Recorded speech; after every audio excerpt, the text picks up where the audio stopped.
ndio tunapack nguo za kwenda hospitali. Jana ndio nilibuy nguo.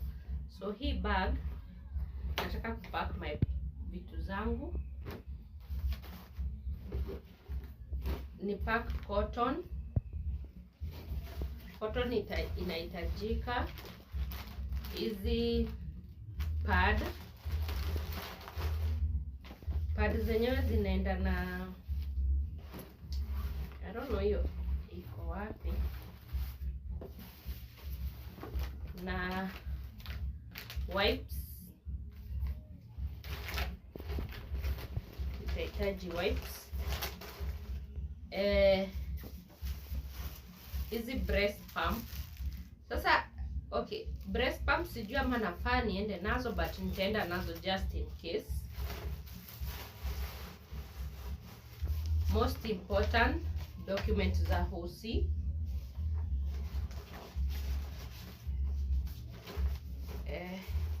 Nitaiweka hapa sideways.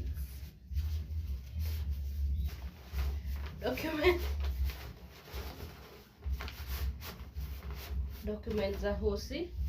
Pampers nilikuwa nimeshatoanisha. Hii nilibuy kiwa package, acha nionyeshe hivi. So hii ndio package yenyewe. Hii inakujanga na hiyo the whole package ya yenye nilibuy vitu za mtoi. So Pampers unapewa yenye iko. Nimeshatoa, sijui nahitaji piece ngapi, but nimetoa 10 pieces. Tunafaa nikae hosi 3 to 4 days. Tatu.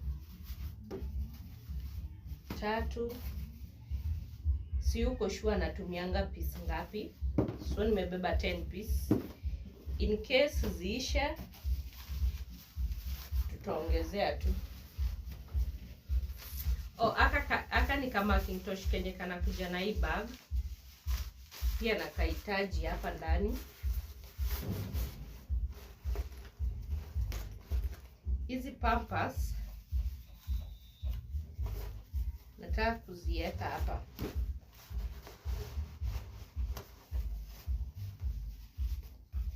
Tunaweka hapo, hiyo ni 1, 2, 3,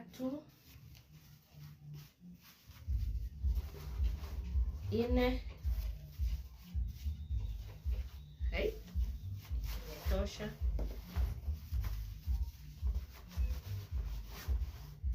Tunaweka kila kitu